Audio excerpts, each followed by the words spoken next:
Hey everybody, we're back for another breakdown video. Today is all about the Flamethrower, or maybe more commonly known as the Reaper of Infantry. Let's start off by looking at some general stats about the Flamethrower. The Flamethrower can only be recruited by a hand of Nod, and so it is exclusive to Nod.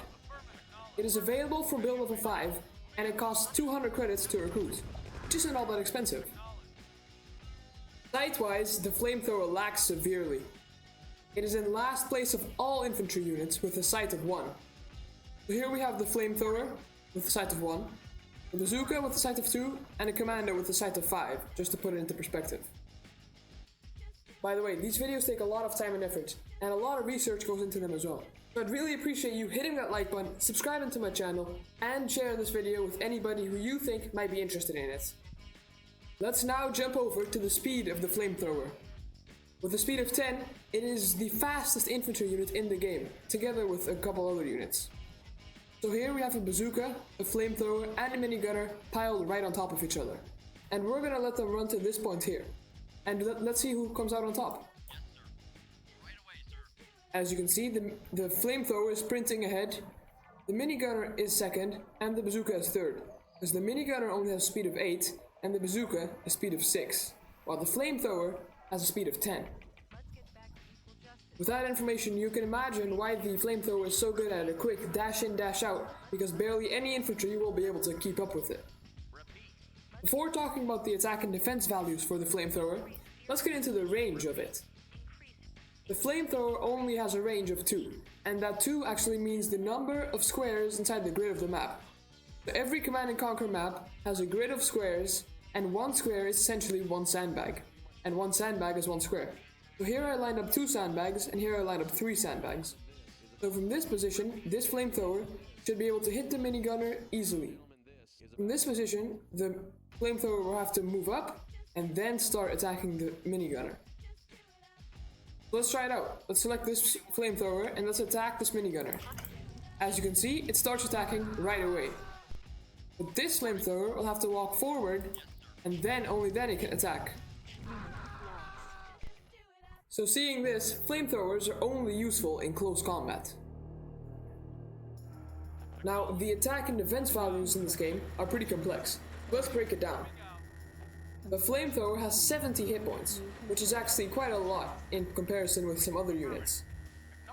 You might ask yourself, what does 70 hit points mean? Well, it'll become clearer once I explain the attack values as well.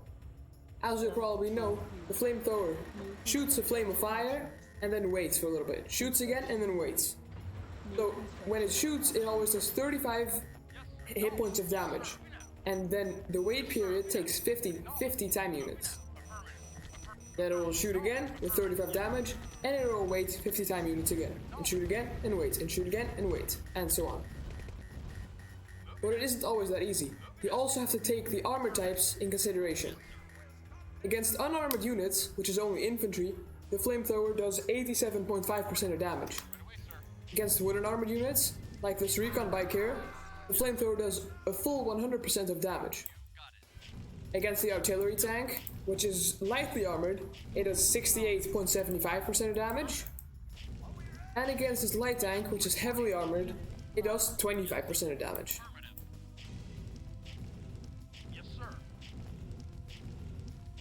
Now there's one more special ability of the flamethrower that I want to address. When they die explosively. So they deal damage to everything that is around them, even allied units. So as you can see here, we have a huge group of flamethrowers, and we'll let these flamethrowers attack these minigunners here. You would think that the flamethrowers would absolutely wipe out the minigunners up there. But in reality, what's going to happen is the minigunners are going to kill one of the flamethrowers, and then it's going to set off a chain reaction, killing all of the flamethrowers, or almost all of them. Let's try this out. So let's attack. Everybody come with us, please. Alright, so let's get going. Let's attack these minigunners, and let's see what happens. As you can see, a huge amount of our flamethrowers just got taken out, because of one kill that the minigunners made.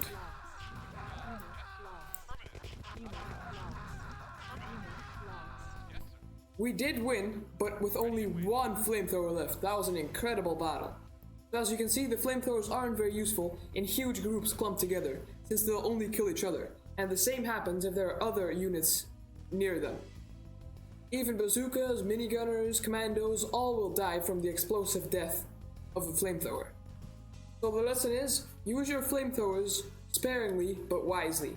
If there are a couple infantry you want to take out, the flamethrowers are the perfect thing to do it. Don't bring too many or a huge group of infantry at once, because then they're just gonna all blow up, because of one single flamethrower that died.